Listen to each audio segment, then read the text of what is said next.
Palabras cruzadas. Scarlett Johansson y otros 700 artistas se plantan ante la inteligencia artificial.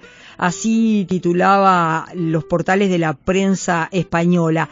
Y aparece entrecomillado: robar nuestro trabajo no es innovar.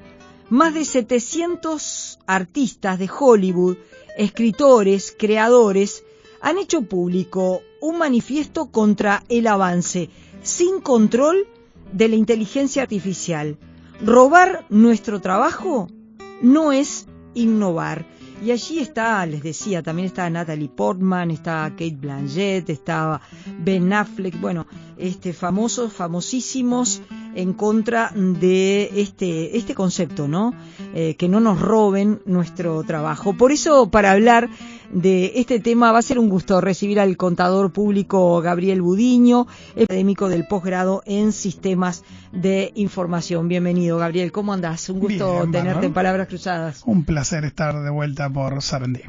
Bueno, yo al principio de Palabras Cruzadas le contaba a los oyentes que vos me mencionás un libro, El Imperio de la Inteligencia Artificial, que reconozco que yo desconocía y que no leí el libro, pero estuve buscando reseñas en la prensa europea y quedé impactada y muy interesada en este libro. Pero bueno, vayamos de a poco con este tema de la inteligencia artificial, porque si bien cada día está más incorporado en nuestra vida, aunque no lo sepamos, y yo creo que parte del problema es que no lo sabemos, pero que está incorporado a nuestra vida y que seguramente tiene muchas cosas muy positivas y muchas virtudes, está pasando esto, ¿no? Una extensa preocupación con la pérdida de la fuente de trabajo, con esto de que las empresas tecnológicas son muy fuertes y cada vez, y eso tiene muchos impactos. Sí, tal cual. Obviamente vivimos en los últimos 2 años casi un gran auge del tema inteligencia artificial, pero no es un tema para nada nuevo. Es como el gran oasis por el cual muchísima gente durante muchísimos años ha estado trabajando. Pero claro, con la visibilidad que le dio ChatGPT a estas interfaces de usuario, donde podíamos hablar con una máquina como si fuera un humano, y para muchas personas eso implica, digamos, algo muy parecido a la inteligencia, ¿sí? Porque todavía no está muy claro definir qué es inteligencia, ni siquiera qué es inteligencia humana, ¿no? Entonces, la inteligencia de las máquinas es obviamente mucho más complejo, pero para la gran mayoría de las personas, un ChatGPT, un Gemini, una herramienta que tiene la posibilidad de chatear como si fuera un humano, movilizó muchísimo.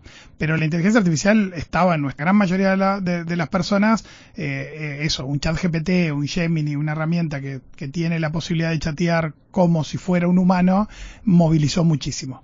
Pero la inteligencia artificial estaba en nuestros teléfonos, estaba en nuestra vida diaria hace mucho tiempo, en los algoritmos que recomiendan canciones en Spotify, en los algoritmos que recomiendan películas, en nuestro navegador de calles, en el auto para elegir el camino óptimo, y así en un montón de cosas había un montón de algoritmos que simulaban de alguna manera la inteligencia humana en algunos aspectos específicos. Los que somos un poco más viejos recordaremos aquellas primeras partidas de ajedrez ganadas por máquinas a grandes maestros del ajedrez, pero bueno, son todos procesos que ahora obviamente tienen muchísima visibilidad y que tiene otra particularidad muy marcada, que es quién está en este tema, por qué está en ese tema, que quizás un poco lo que mencionabas de ese libro, que quieren tener control sobre esas tecnologías. 2 gobiernos muy fuertes como en la bipolaridad global que estamos teniendo, Estados Unidos y China, compitiendo por quién tiene el control de esta herramienta, que puede llegar a ser extremadamente potente. Algunas cosas vinculadas por la automatización de procesos de negocio, pero también por temas de espionaje militar, espionaje empresarial, que pueden estar muy vinculados de la mano con eso. Pero a su vez, las preguntas que en el libro también de alguna manera se hacen es el por qué estas cosas, ¿no? Es decir, una cosa es el uso que hacemos la mayoría de nosotros mortales cuando chateamos con ChatGPT y le preguntamos, no sé, un itinerario de viaje para salir de vacaciones, y otra cosa es la inteligencia artificial como una visión tecnológica de control de la humanidad, con una visión a veces como mesiánica de algunos empresarios y directores de estas empresas, en el sentido de yo tengo que llegar primero para salvar al mundo de que otros tengan el poder y lo usen para el mal, ¿no? Entonces, eso de ver la inteligencia artificial como una fuente de poder es una complicación. Pero si nos vamos a cosas mundanas del día a día, pasa esto de estos actores y actrices que plantean sobre la mesa dos aspectos, ¿sí? Uno que es el que explícitamente se plantea ahí, que tiene que ver con el entrenamiento de las inteligencias artificiales, con qué datos se formaron esas inteligencias artificiales, y por otro lado, qué va a pasar con el mundo de los humanos y de las humanas cuando la inteligencia artificial pueda hacer otro tipo de tareas, además de chatear con nosotros y hacer, como decía, itinerarios de viaje, ¿no? Y eso es lo que está sobre la mesa. Por un lado, las inteligencias artificiales, para tener esa capacidad que hoy nos asombra, tuvieron que ser entrenadas con datos, y las fuentes de esos datos ha sido toda una discusión enorme. La capacidad que hoy nos asombra, tuvieron que ser entrenadas con datos, y las fuentes de esos datos ha sido toda una discusión enorme. Y por ejemplo, actores, actrices plantean, tú estás poniendo a una inteligencia artificial la capacidad de generar imágenes, movimientos, gestos, y seguramente lo entrenaste en gran parte con nuestros gestos, nuestras actuaciones en películas, y no tenés derechos, no pediste permiso para utilizar eso. Y no me pagaste, digo, porque acá, porque está de por medio el vil dinero, como se decía antiguamente, algo tan antiguo como el dinero, ¿no? Digo, decir, yo pongo tu imagen y no te pago por tu imagen, pero yo gano plata. Tal cual. Por tu imagen. Entonces, esto también es por plata. Y después se puede dar un futuro distópico que yo jugaba pensando en qué charlar en el día de hoy contigo y con la audiencia, de imaginemos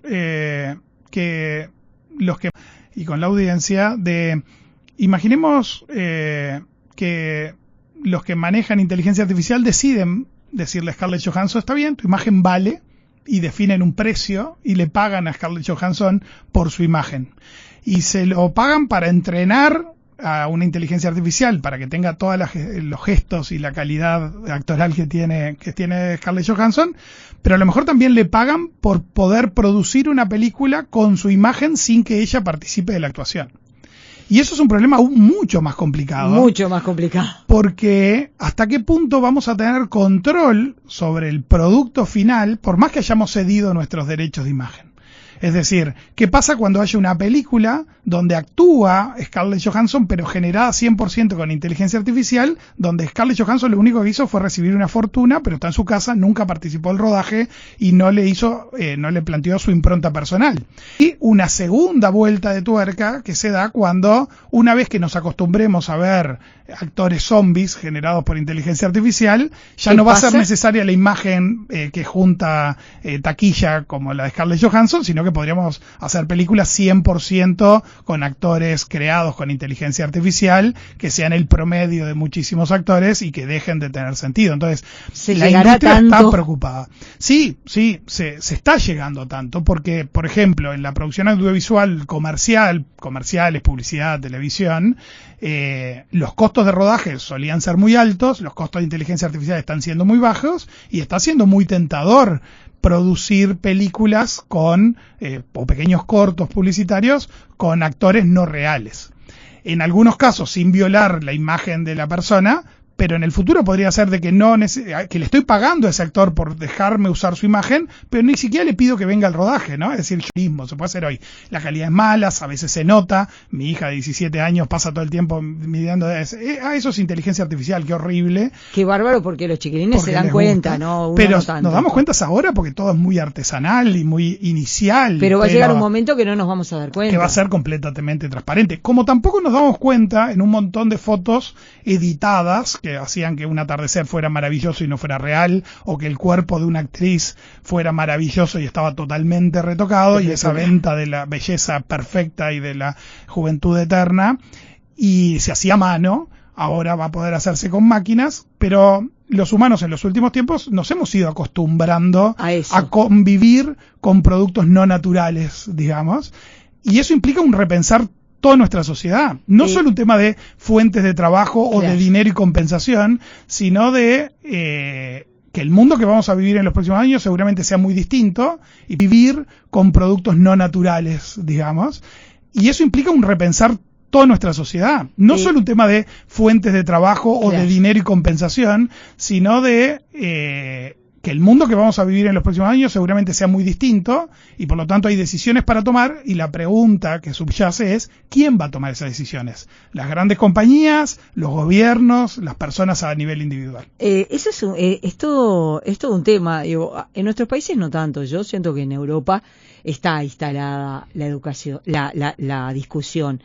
Pensaba, por un lado, ¿no? Estas grandes empresas tecnológicas que logran evadir el pago de impuestos, por decirte algo, ¿no? Digo, decir, están ubicadas en paraísos fiscales, no pagan impuestos en los lugares de origen, no pagan impuestos en los lugares donde se encuentran.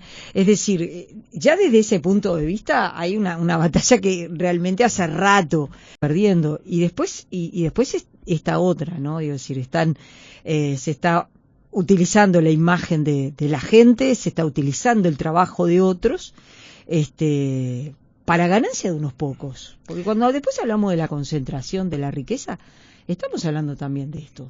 Sí, las grandes tecnologías han logrado darle una vuelta adicional al tema de la globalización y al tema de la distribución del poder.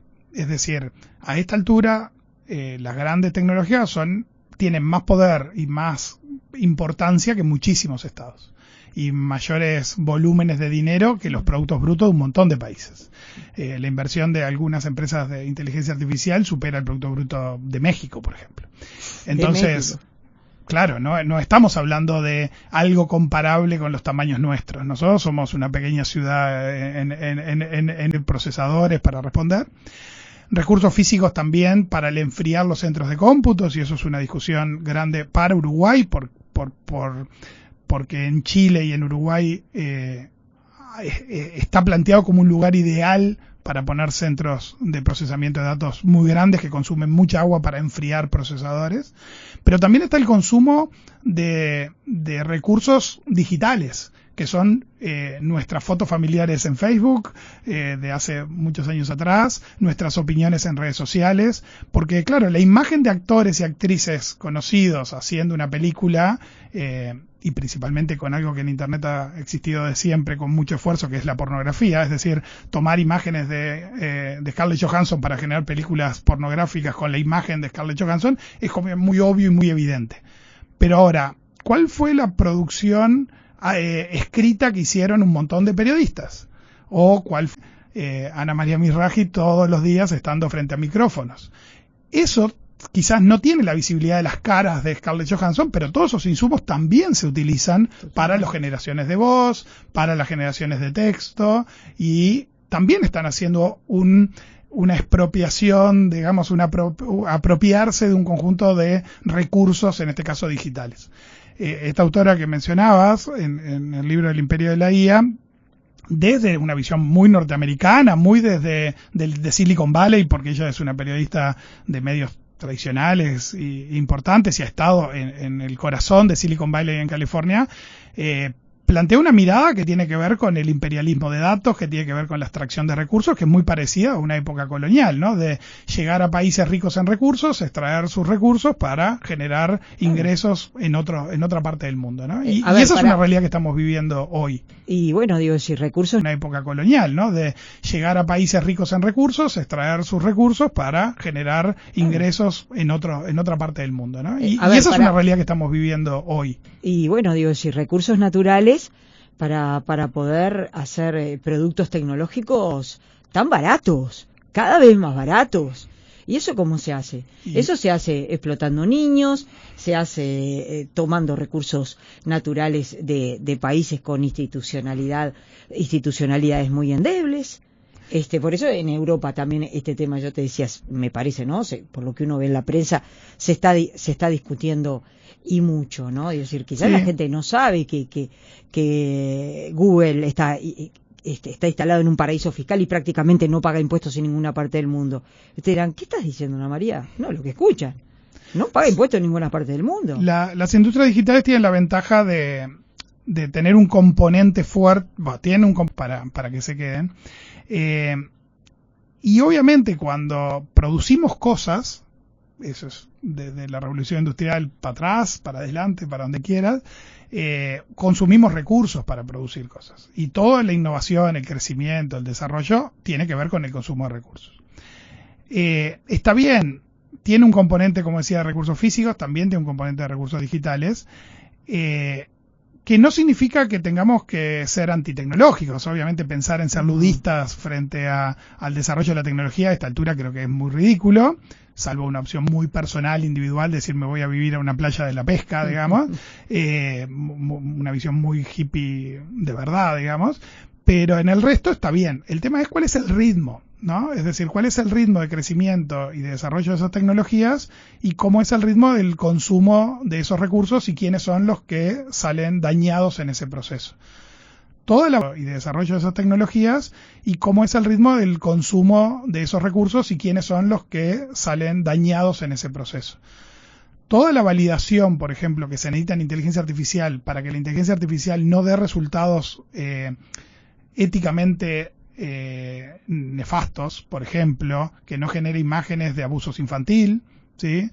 Que no genere imágenes de pornografía con caras de personas reconocidas, eso requiere una moderación de contenido muy grande que las grandes tecnológicas la han llevado también al tercer mundo para hacer ese trabajo, ¿no? Y esa es una de las cosas que se plantean y se denuncian en el libro. ¿Cuántas personas, generalmente de los países subdesarrollados o en vías de desarrollo, como a algunos les gusta decir, esos países pobres básicamente, a cambio de pocas monedas, se han visto expuestos a tener que mirar un montón de contenido muy negativo para poder, en vías de desarrollo, como a algunos les gusta decir, esos países pobres básicamente, a cambio de pocas monedas, se han visto expuestos a tener que mirar un montón de contenido muy negativo para poder etiquetar contenido generado con inteligencia artificial para después desarrollar los motores que le permiten a Ana María, a Gabriel, desde la comodidad del celular, pedir que genere una imagen y nos salga algo éticamente inaceptable. Y eso también es un costo de esas tecnologías, ¿no? Entonces, digo porque, como bien vos decías al comienzo, la primera preocupación que tenemos todos, y yo he venido hablando en los últimos años mucho de eso, del impacto en el trajo y de cada uno de nosotros. Claro, en el trabajo. Pero también es cómo se llega a esas cosas, ¿no? Es decir, claro, es decir, con la velocidad que se llega, es decir, a ver, es muy cómodo recibir la pizza en mi casa, pero mirá que la cadena para que llegue esa pizza es de una precariedad espantosa, que nadie quisiera ni para sí mismo, ni para su familia, ni para sus hijos.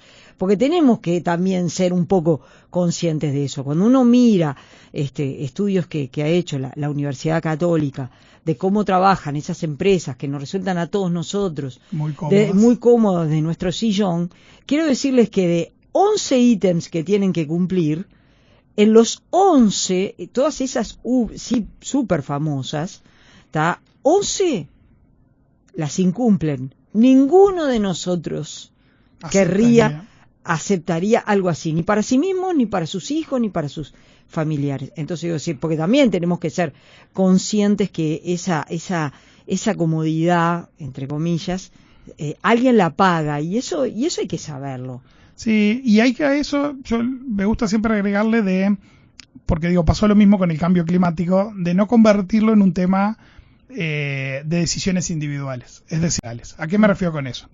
En el último año, en el 2025, una de las cosas que estuvo bastante en presa era el consumo de agua que estaba asociado cada vez que vos le decías hola a ChatGPT y cuánto consumía de energía en una inteligencia artificial para responderte ese hola. Y alguien podría caer en un determinismo que no es tal, que es, entonces soy yo el que estoy mal, ¿no? Soy yo el que debería dejar de usar estas cosas para que no consuman ese descargo energético enorme y no sé qué. Y obviamente hay la cuota parte de responsabilidad que tenemos todos, de la misma manera que cuando nos quejamos de lo sucia que está la ciudad, también es responsabilidad nuestra cada vez que tiramos un papel. Pero es cierto que además de eso, de esa suma de actitudes individuales, está las decisiones que tomamos como colectivo, como sociedad. A qué ritmo queremos ir, qué límites nos vamos a poner, qué va a pasar con las personas desplazadas por la tecnología. Nosotros en facultad venimos trabajando mucho temas de automatización, así mejor a partir de la automatización. Y está bueno porque nos va a permitir crecer en países como los nuestros, con poca mano de obra, con poco desarrollo tecnológico. Las herramientas de automatización nos van a aportar muchísimo para poder escalar y crecer. Pero también hay que pensar qué va a pasar en el medio de esos procesos, las personas que quedan por el camino, ¿no? Entonces, una cosa es que Scarlett Johansson diga, me retiro del cine, venda su imagen por millones de dólares para que sigan haciendo películas con su cara y ella quede satisfecha, y la otra cosa es qué pasa con los miles de actores que hacían de extras en una película y que dejan no de tener un ingreso trabajo, y que no tienen capacidad de poder para negociar su imagen.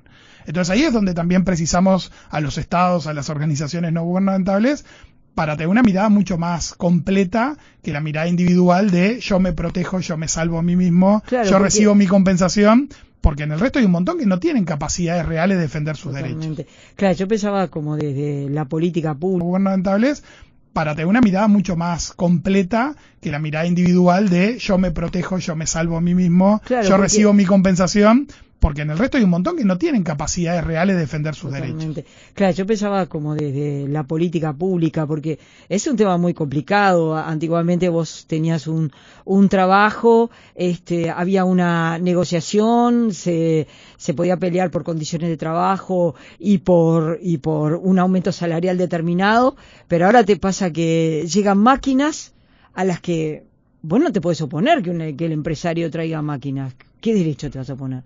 Pero esas máquinas te van a dejar sin trabajo a vos, como pasó y está pasando. Entonces, ¿cómo reaccionar frente a eso? ¿Cómo reaccionan los gobiernos, los estados, la política pública? Bueno, ahí hay tres elementos que a mi gusto son relevantes, que tienen que ver con de los y las trabajadoras. Entonces, un elemento que es importante de cara al futuro, el futuro inmediato, ¿no? Al futuro dentro de 10 años que nadie va a jugar ahí de ágora de qué va a pasar. Pero sí está claro que en los consejos de salario, cuando hablemos de productividad, tenemos que hablar de la incorporación de inteligencia artificial y automatización y de cómo podemos nosotros individualmente, trabajadores y trabajadoras, hacer mejor nuestro trabajo, más productivo, producir más, pero también de la mano de eso discutir cómo se va a distribuir el beneficio de esa productividad, ¿sí? Porque está claro de que si yo logro que mi trabajo se haga en menos horas, la pregunta es, buenísimo, duplicamos la producción de la empresa para que la empresa gane más, pero yo voy a duplicar mi salario y seguramente no. Voy a reducir a la mitad mis horas de trabajo y seguramente no. Bueno, entonces tenemos que llegar a acuerdos de cómo, en qué parte me voy a apropiar de ese aumento de la productividad. Después está otro elemento importante, y que tiene que ver con responsabilidad social empresarial, que tiene que ver con valores éticos, que es, está bien, yo puedo hacer este trabajo más eficiente sin gente, quiero hacer eso. Yo el ejemplo que a veces pongo no viene por el lado de gente, viene por el lado de reconocimiento facial, con otra historia completamente distinta. Yo hoy tengo tecnología suficiente como para identificar que Ana María entró a mi tienda física, se probó un pantalón, lo dejó y no se lo llevó, pero también asociar de que Ana María lo estuvo viendo en internet y estuvo viendo la página de otra marca que yo tengo, y juntar toda esa información y cuando sale por el shopping caminando mandarle un SMS que diga te doy un 10% de descuento si volvés y lo comprás. Tengo todas las tecnologías para hacer eso. Totalmente. Lo quiero hacer, me quiero meter tanto en la vida de la gente al punto de, por reconocimiento facial, darle la misma trazabilidad de su navegación en vivo. Bueno, las empresas hasta ahora, por un tema de responsabilidad ética, han decidido no usar este tipo de tecnologías de esa manera, ¿sí? Entonces... Hasta que uno la empiece a usar, y entonces, ¿qué pasa? Y claro, se generaliza, pero entonces, ¿cómo haces? Tenemos esa primer pelea que yo digo que tiene que ver con la distribución de las mejoras de productividad. También tenemos una discusión sobre la responsabilidad ética y sobre la responsabilidad social empresarial, de decir hasta dónde queremos ir con tecnología y a quiénes perjudicamos cuando incorporamos tecnología, que eso, no siempre es lineal. Claro. Que, es una discusión que no estábamos dando. Y que los profesionales, por ejemplo, universitarios, a mí me toca como docente en Facultad de Ciencias Económicas, formador de gestores y tomadores de decisiones a las organizaciones, tenemos que poner sobre la mesa, porque esos estudiantes que hoy tengo de licenciatura en administración, de contador público, de una maestría en administración, son los tomadores de decisiones en los próximos años y van a tener que tomar decisiones de ese tipo. Entonces, es un tema relevante. Y el tercero tiene que ver con los gobiernos y ¿cómo vamos a sostener una seguridad social, por ejemplo, que todavía es un tema que está abierto y que no ha avanzado tanto como esperábamos? Esperemos que pase en este primer semestre.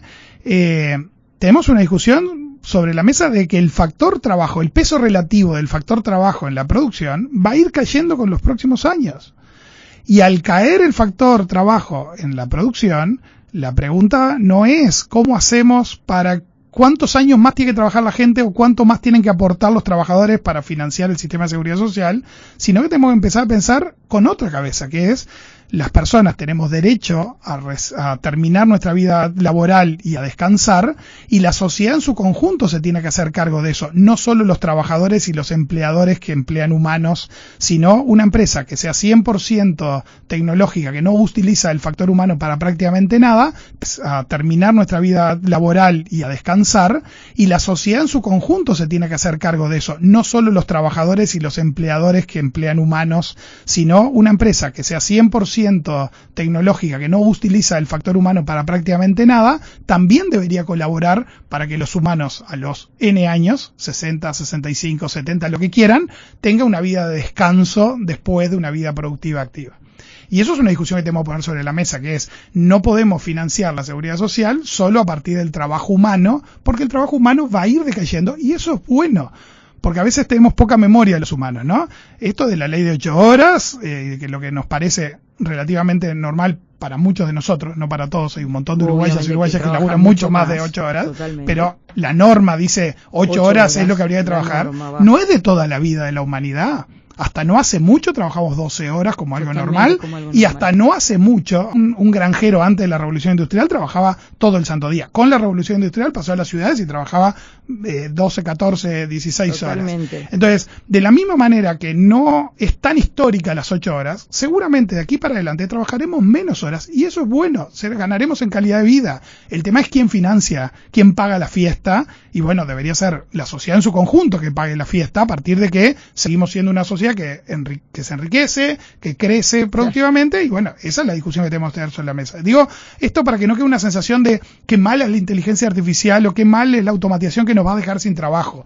No, creo que tenemos que empezar a cambiar los esquemas de discusión, de cómo vamos a vivir en un contexto que va a ser ese, porque es bueno que sea ese. Gabriel Budiño, gracias, ha sido un gusto recibirte en Palabras Cruzadas, y la seguimos en cualquier momento porque me quedaron muchas preguntas pendientes. Gracias. Seguro así